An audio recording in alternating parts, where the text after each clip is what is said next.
नमस्कार दोस्तों। प्रस्तुत है सुभद्रा कुमारी चौहान की लिखी कहानी थाती। क्यों रोती हो? इसे नाहक पूछकर जले पर नमक न छिड़को। जरा ठहरो, जी भर कर रो भी तो लेने दो। न जाने कितने दिनों के बाद आज मुझे खुलकर रोने का अवसर मिला है। मुझे रोने में सुख मिलता है, शांति मिलती है, इसलिए मैं रोती हूँ। रहने दो, इसमें बाधा न डालो, रोने दो। क्या कहा? किसके लिए रोती हूँ? आह, उससे सुनकर क्या करोगे? उससे तुम्हें कुछ लाभ न होगा। पूछो ही ना तो अच्छा है। मेरी यह पीड़ा मेरी संपत्ति है, जिसे मैं बड़ी सावधानी से अपने हृदय में छुपाए हुए हूँ। इतने पर भी सुनना ही चाहते हो तो लो कहती हूँ, किंतु देखो, जो कहूँ वही सुनना और कुछ न पूछना। वे एक धनवान माता पिता के बेटे थे। ईश्वर ने उन्हें अनुपम रूप दिया था। जैसा उसका कलेवर सुंदर था, उसके अधिक अधिक सुंदर था उसका हृदय। वे बड़े ही नेक, दयालु और उदार प्रकृति के पुरुष थे। गांव के बच्चे उन्हें देखते ही खुश हो जाते। बूढ़े आशीर्वाद की वर्षा करते। स्त्रियां उन्हें अपना सच्चा भाई और हित समझती, और नौजवान उनके इशारे पर नाचते थे। तात्पर्य यह है कि वे सभी के प्यारे थे और सभी पर उनका स्नेह था। मैं उन्हीं के गांव की बहू थी।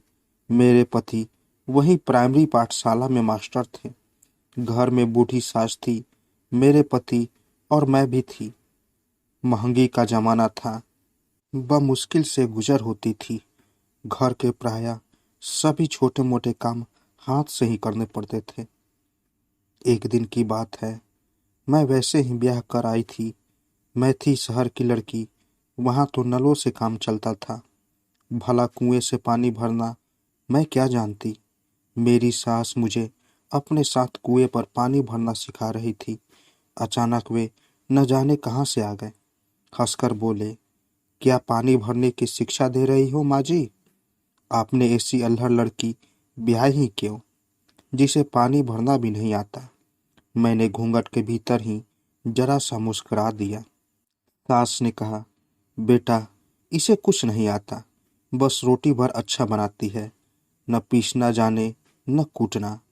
गोबर से तो इसे जैसे घिन आती है। बड़ी मुश्किल से कहीं कंडे थापती है तो इसके बाद 10 बार हाथ धोती है। हम तो बेटा गरीब आदमी हैं, हमारे घर में तो सब कुछ करना पड़ेगा। दूसरे दिन मुझे अकेले ही पानी भरने जाना पड़ा। मैं रस्सी और घड़ा लेकर पानी भरने गई तो जरूर, पर दिल धड़क रहा था कि बताना है या नहीं। न सास थी और न कोई कुएं पर ही था। मैंने घूंघट खोल लिया और रस्सी को अच्छी तरह घड़े के मुंह पर बांधकर कुएं में डाल दिया। डब डब करके बड़ी देर में कहीं घड़े में पानी भरा। उसे खींचने लगी, किसी प्रकार खींचता ही नहीं था। ज्यों त्यों करके आधी रस्सी खींच पाई थी कि वे सामने से आते हुए दिखाई दिए। कुआं उनके हाथे के अंदर ही था और बंगले में जाने का रास्ता भी वही था। सामने से वे आते हुए दिखे। लाज के मारे ज्यों ही मैंने घूंघट सरकाने के लिए एक हाथ से रस्सी छोड़ी, त्यों ही अकेला दूसरा हाथ पानी से भरे हुए घड़े का वजन न संभाल सका। झटके के साथ रस्सी समेत घड़ा कुएं में जा गिरा। मैं भी गिरते गिरते बची। 1 मिनट में यह सब कुछ हो गया। वे बंगले से कुएं के पास आ चुके थे। मैं बड़ी घबराई, घूंघट ऊंघट सरकाना तो भूल गई। झुककर कुएं में देखने लगी। मेरे पास तो रस्सी और घड़ा निकालने का कोई साधन ही न था। निरुपया को कातर दृष्टि से उसकी ओर देखा। मेरी अवस्था पर शायद उन्हें दया आई। वे पास आकर बोले, आप घबराइए नहीं, मैं अभी घबरा निकलवा देता हूँ। फिर कुछ ठहर कर मुस्कुराते हुए बोले, किंतु आपने यह साबित कर दिया कि आप शहर की एक अल्हड़ लड़की हैं। मैं जरा हंसी और अपना घूंघट सरकाने लगी। मुझे घूंघट सरकाते देख वे जरा मुस्कुराए। मैं भी जरा हंस पड़ी, पर कुछ बोली नहीं। उसके नौकर आए और देखते ही देखते रस्सी समेत घड़ा निकाल लिया गया। मैं घड़ा उठाकर अपने घर की तरफ चली। शब्दों में नहीं, किंतु कृतज्ञता भरी आंखों से मैंने उनसे कहा, मैं आपके इस उपकार का बदला जीवन में कभी न चुका सकूंगी। करीब पौन घंटा कुएं पर लग गया। अम्मा जी की घुड़कियों का डर तो लगा ही था। जल्दी जल्दी आई। घड़े को घिनौची पर रखकर रस्सी को खूंटी पर टांगने के लिए मैंने जब ही हाथ उठाया, देखा कि एक हाथ का सोने का कंगन नहीं है। तुम कहोगी कि पानी भरने वाली और सोने के कंगन, यह कैसा मेल। यह भी बताती हूँ, यह कंगन मेरी माँ का था। मरते समय उन्होंने अनुरोध किया था कि यह कंगन ब्याह के समय मुझे पैर पुजाई में दिया जाए। इस प्रकार यह कंगन मुझे मिला था। रस्सी टांग कर मैं फिर कुएं की तरफ भागी। देखा तो वे सामने से आ रहे थे। उन्होंने यह कहकर कि यह तुम्हारे अल्हड़पन की दूसरी निशानी है, कंगन मेरी तरफ बढ़ा दिया। कंगन लेकर चुपचाप मैंने जेब में रख लिया और जल्दी जल्दी घर आई। घर आकर देखा पतिदेव स्कूल से लौटे थे। अम्मा जी बड़े क्रोध में उनसे कह रही थी, देखा नई बहू के लक्षण, एक घड़ा पानी भरने में तो कई घंटे भर बाद लौटी और यहाँ पानी रखकर फिर दीवाने की तरह कुएं की तरफ भागी। मैंने तो पहले ही कहा था कि शहर की लड़की न ब्याहो, पर तुम न माने। बेटा, भला यह हमारे घर निमरे के लक्षण नहीं है। और सब तो सब, पर जमींदार के लड़के से बात किए बिना इसकी क्या अटकती थी। यह इधर से भागी जा रही थी, वह सामने से आ रहा था। उसके जाने क्या इसे दिया और इसे लेकर जेब में रख लिया। मुझे तो यह बातें नहीं सुहाती। फिर तुम्हारी बहू है, तुम जानो, बिगाड़ो चाहे बनाओ। मेरी तरफ उन्होंने गुस्से से देखकर पूछा, क्या है तुम्हारी जेब में, बतलाओ तो। मैंने कंगन निकालकर उनके सामने रख दिया। वे फिर डांट कर बोले, यह उसके पास कैसे पहुंचा। मैंने डरते डरते अपराधिनी की तरह आदि से लेकर अंत तक कुएं पर का सारा किस्सा उन्हें सुना दिया। इस पर अम्मा जी और पतिदेव दोनों की ही झिड़कियां मुझे सहनी पड़ी। साथ ही ताकीद भी कर दी गई कि मैं अब उनसे कभी न बोलूं। क्या पूछते हो, उनका नाम? हाय, रहने दो, मुझसे नाम न पूछो। उनका नाम जुबान पर लाने का मुझे अधिकार ही क्या है। तुम्हें तो मेरी कहानी से मतलब है ना।